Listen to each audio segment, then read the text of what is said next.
जय जिनेन्द्र। मैं रोजन आप सभी का संस्कार शिक्षण शिविर में हार्दिक स्वागत करता हूं। अगर आप लोगों ने अभी तक चैनल को सब्सक्राइब, लाइक, कमेंट नहीं किया है तो कर दें और बेल आइकन को दबा दें, जिससे आपके लिए सर्वप्रथम वीडियो के माध्यम से नोटिफिकेशन मिल सके।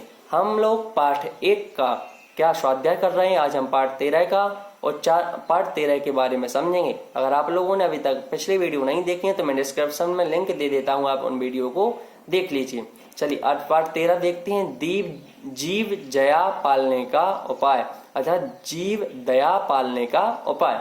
सबसे बड़ा धर्म अहिंसा या जीवों पर दया पालन करना है, अतः हमें निम्न बातों पर ध्यान रखना चाहिए कि सबसे बड़ा हम अहिंसावादी हैं, हम महावीर भगवान के संदेशों पर क्या चलने वाले हैं, तो वही हमारे लिए सबसे बड़ा दया का पालन करने वाला जीव धर्म है, अतः हमें इन बातों पर ध्यान रखना चाहिए। जैसे किसी मच्छर, मक्खी, चींटी आदि को नहीं मारना चाहिए। मच्छर, मक्खी, चींटी, 2, 3, 4 इंद्रिय, पंच इंद्रिय आदि इन जीवों को हमारे लिए क्या नहीं मारना चाहिए, इनको बचाना चाहिए और जमीन पर नीचे देखकर चलना चाहिए। घास पर नहीं चलना चाहिए, क्योंकि घास में 24 घंटे जीव रहते हैं। वहां पर 2 इंद्रिय, 3 इंद्रिय, 4 इंद्रिय तक के जीव भी वहां पर क्या रहते हैं। पंचेंद्रिय जीव भी रहते हैं घासों में, तो उनकी मृत्यु हमारे अंदर नहीं, हमारे से नहीं हो जाए, अर्थात हमारे लिए देखकर चलना चाहिए। और बिना मतलब फूल पत्ती नहीं तोड़ना चाहिए, क्योंकि फूल पत्ती एक इंद्रिय जीव कहलाता है। क्या वनस्पति का है वह एक इंद्रिय जीव है, उन्हें भी दर्द होता है, स्पर्शन इंद्रिय होती है। इस प्रकार हमारे लिए कुछ काट दिया जाए तो हमारे जितना दर्द होता है तो उनके लिए भी उतना ही दर्द होता है। आगे देखें कि तो वह भी जीव है। और पानी फैलाना, बिजली जलती हुई छोड़ देना, पंखा चलता छोड़ देना आदि कार्यों में जीव हिंसा होती है, अतः एक कार्य हमारे लिए नहीं करना चाहिए। देखिए, हमारे लिए पानी को वेस्ट नहीं करना चाहिए, जितना हमारा उपयोग है उतना ही उपयोग लें। हमारे लिए बिजली को अर्थात लाइट आदि को क्या चलते नहीं छोड़ना चाहिए, क्योंकि इन सब से क्या होती है, जीव हिंसा होती है और हमारे घर की बचत भी होती है। दूसरा, डबल रोटी, ब्रेड, विदेशी chocolate, biscuit, birthday cake, jalebi, प्याज, लहसुन, गोभी, बैगन तथा जमीन के अंदर पैदा होने वाले आलू, मूली, गाजर आदि सब्जियां नहीं खाना चाहिए। बेसन या दाल से बने हुए पदार्थों को दही के साथ मिलाकर नहीं खाना चाहिए, क्योंकि दाल, बेसन इन सबको मिला के हम दही के साथ खाते हैं तो क्या होती है, दुदल, उसमें जीभ पैदा हो जाते हैं हमारे। जैसे उन दोनों को अपनी जीभ पर रखते हैं और दुदल पैदा हो जाता है, उनमें जीभ पैदा हो जाती है, इससे हमारे लिए क्या हिंसा होती है। चॉकलेट आदि विदेशी नहीं खाएं, अगर खाना है तो घर पे बना के हम खा सकते हैं, केक भी घर के बनाकर खा सकते हैं। प्याज, लहसुन, गोभी, मूली आदि, गाजर इनको नहीं खाना चाहिए, इनमें भी जीव होते हैं।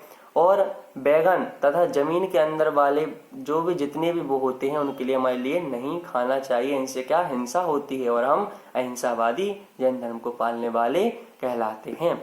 आगे देखें, जैन साबुन, toothpaste, shaving cream, shampoo, cream, lipstick आदि वस्तुओं में चर्बी, खून आदि अशुद्ध पदार्थ मिलाए जाते हैं, इनको इस्तेमाल नहीं करना चाहिए। देखिए, अगर हम मांस वगैरह भी नहीं खाते हैं लेकिन वह साबुन, toothpaste, shaving cream, shampoo, cream, lipstick आदि लगाते हैं तो यह सब क्या खून के माध्यम से बनती हैं। और लिपस्टिक जब लगाते हैं अपने होठों में तो क्या होती है, वह कुछ ना कुछ उसका अंश हमारे अंदर जाता है, वह शुद्ध खून रहता है, उसके माध्यम से हमारे लिए भी हिंसा लगती है। और साबुन आदि भी अगर खरीदें तो पतंजलि की चलती हैं, विद्यांजलि भी चलती हैं, इस प्रकार से उन मंजन आदि को करें। और क्रीम भी, हर प्रकार से क्रीम भी आ रही हैं, तो पतंजलि वालों की भी क्रीम, लेकिन वह भी उनमें भी मिलावट होती है, इसलिए क्रीम वगैरह लगाए नहीं। हमारे लिए जैसी भगवान ने सूरत दी है वैसे ही हम अच्छे हैं। आगे देखें, रेशम के बनाने में जीव हिंसा बहुत होती है, अतः रेशमी वस्त्र, कमीज, कुर्ता, साड़ी आदि नहीं पहनना चाहिए। जो रेशम के वस्त्र रहते हैं, ऊन वगैरह के रहते हैं, उनमें क्या जीव हिंसा बहुत ज्यादा होती है, क्योंकि वह किसी के खालों से बनता है, किसी के क्या काट के भेड़ के जो बाल रहते हैं उनको काट के उनका कपड़ों से भी बना देते हैं, बल्ली वगैरह आदि को। ऐसी बहुत सी चीजें होती हैं जो जीवों के द्वारा बनाई जाती हैं, उन पेड़ों को काटा जाता है तो उसमें हिंसा होती है और हम उसका उपयोग करते हैं तो हमारे लिए भी क्या उसमें पाप लगता है। आगे देखें, चमड़ा के जूते, चप्पल, पर्स, बेल्ट आदि बैग नहीं इस्तेमाल नहीं करना चाहिए।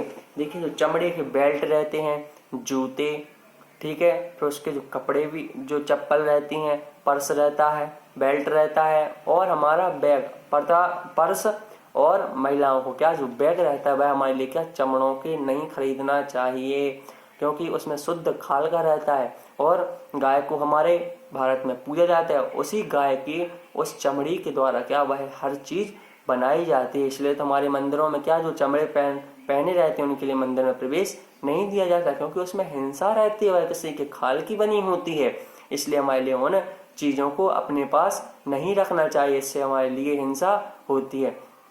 मैं आशा करता हूँ कि आप सभी लोग इन चीजों को समझेंगे। हमारे लिए किसी को मारना नहीं है, कोई भी विदेशी चीजें नहीं छूना है और हमारे लिए उनसे दूर रहना है, क्योंकि उनसे क्या हमारे लिए रोग भी होता है। अगर चमड़े की वस्तु आदि पहनते हैं तो देखें उनका निशान भी आ जाता है हमारे शरीर पर, क्योंकि बेल्ट लगाने से भी सही है, हाँ हो सकता है, लेकिन हम बेल्ट दूसरे भी खरीद सकते हैं, चमड़े आदि के नहीं खरीदें, क्योंकि वह बहुत महंगे भी आते हैं और उसमें हिंसा भी लगती है। चॉकलेट वगैरह रहती है वह अपने घर पर खाएं, बर्थडे केक भी है तो उसको भी हम क्या घर पे खाएं, जिससे हमारे लिए क्या हिंसा नहीं लगे, क्योंकि उन बर्थडे केक आदि में अंडा वगैरह आदि डलता है, पेटिस आदि में अंडा वगैरह डलता है, तो क्या होता है उससे हमारे लिए हिंसा लगती है और मांस भक्षण का क्या हमारे लिए पाप लगता है और फिर नरक त्रयंश आदि में हमारी क्या खराब गति होती है और जल्दी रोग भी होते हैं, हार्ट अटैक आदि भी आते हैं, बहुत रोग भी हो जाते हैं। इसलिए हमारे लिए क्या इस हिंसा के मार्ग पर चल रहे हैं, इन सभी जो हमने आज समझा है